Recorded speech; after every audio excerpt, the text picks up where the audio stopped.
उत्तानपाद की जो सुनीति थी उसके गर्भ से ध्रुव प्रकट हो गए और सुरुचि के गर्भ से उत्तम नाम का बालक हो गया। एक दिन उत्तम पिता उत्तानपाद की गोद में खेल रहा था। बगल में देवी सुरुचि बैठी थी।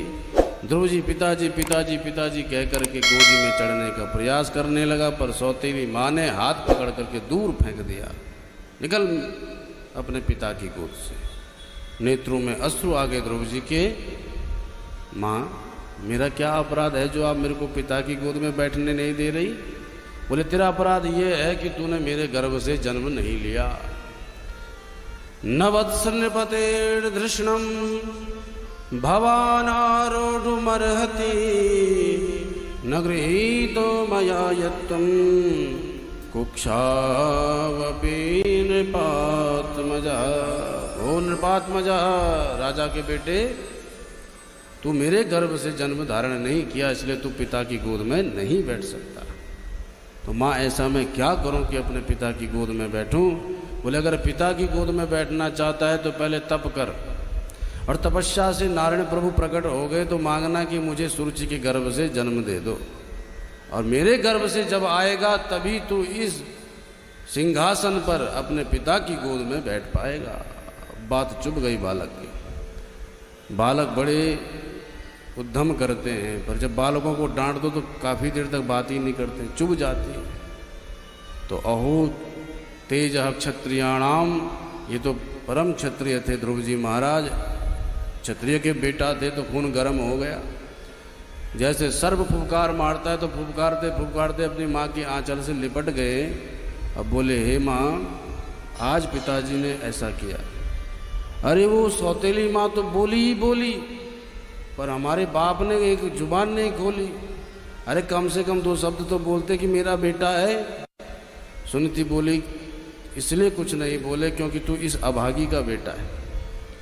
अरे जब हमसे बात नहीं करते हैं तो तुझसे कैसे बात करेंगे बेटा?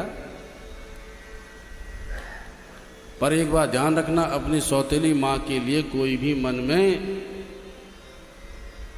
बुरी बातें मत लाना, क्योंकि तेरी सौतेली माँ ने वो तुझे बता दिया जो मैं भी नहीं बता पाई।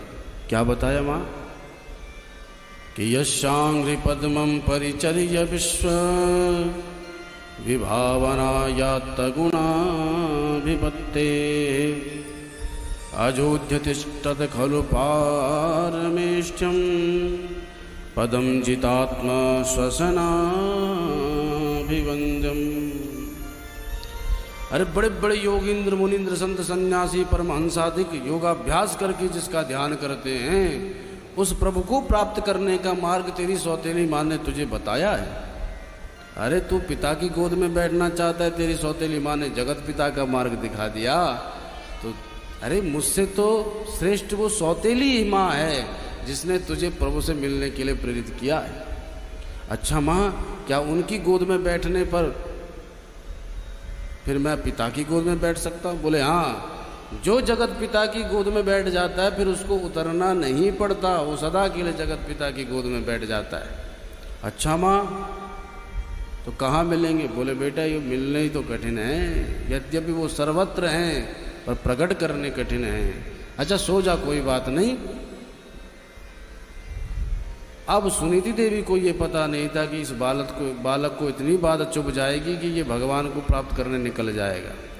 रात्रि में माँ सो रही थी, ध्रुव जी राज्य छोड़ करके चले गए, वन में गए, नारायण नारायण पुकारने लगे, पर अंधकार दिखाई पड़ा, घबरा गए। इतने में हिंसक जानवर दिखाई देने लगे तो इतने डर गए कि और जोर से नारायण नारायण पुकारने लगे। इतने में नारद बाबा दिखाई पड़े। बोले नारद जी महाराज की। नारद जी ने देखा ये बालक क्या कर रहा है इस जंगल में। ए बेटा, तू यहाँ कैसे आ गया? मार्ग भटक गया क्या? बोले नहीं बाबा। ध्रुव जी ने ध्यान से देखा तो नारद बाबा पहचान में आ गए। बाबा आप नारद हो क्या? बोले हाँ। तुझे कैसे पता? मेरी मैया बहुत कथा सुनाती है हरि की, उसमें आपकी चर्चा आती है, हम आपको पहचान गए बाबा। अच्छा बेटा तू कैसे इस जंगल में घूम रहा है? बोले मेरी सौतेली माँ ने ऐसा ऐसा किया और तब मैं घर से निकल गया, मैं नारायण को प्राप्त करना चाहता हूँ।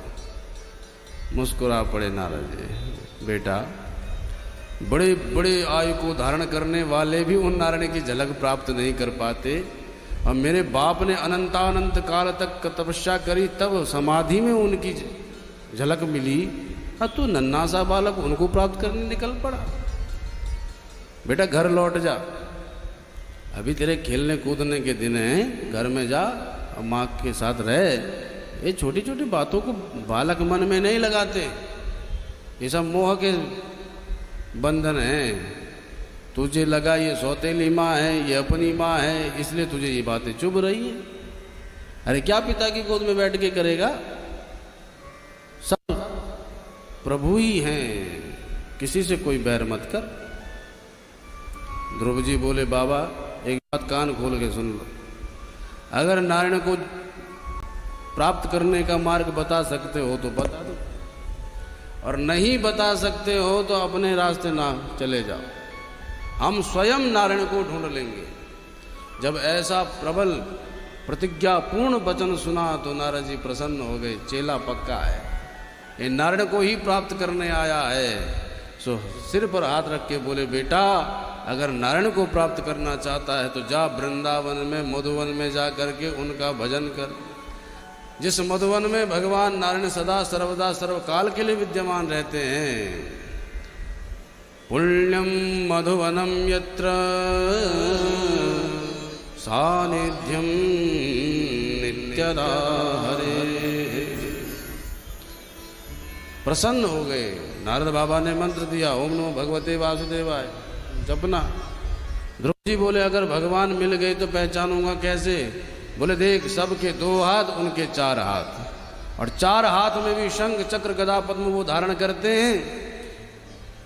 ऐसा कोई तुझे दिखाई पड़े कि जिसको देखने के बाद कुछ देखने की इच्छा ही न हो, समझ लेना प्रभु ही है। नासम शुभ्रवम चारु कपोलम सुरसुंदरम, अरे वो तो मधुराधिपते रखिलम मधुरम है, उनसे श्रेष्ठ सुंदर कौन हो सकता है? उनका दर्शन परिचय का मोहताज नहीं है, उनका दर्शन जो करेगा वो पहचान ही जाएगा ये पर ब्रह्म है, परम तत्व है। बोलो भक्त वत्सल भगवान की जय।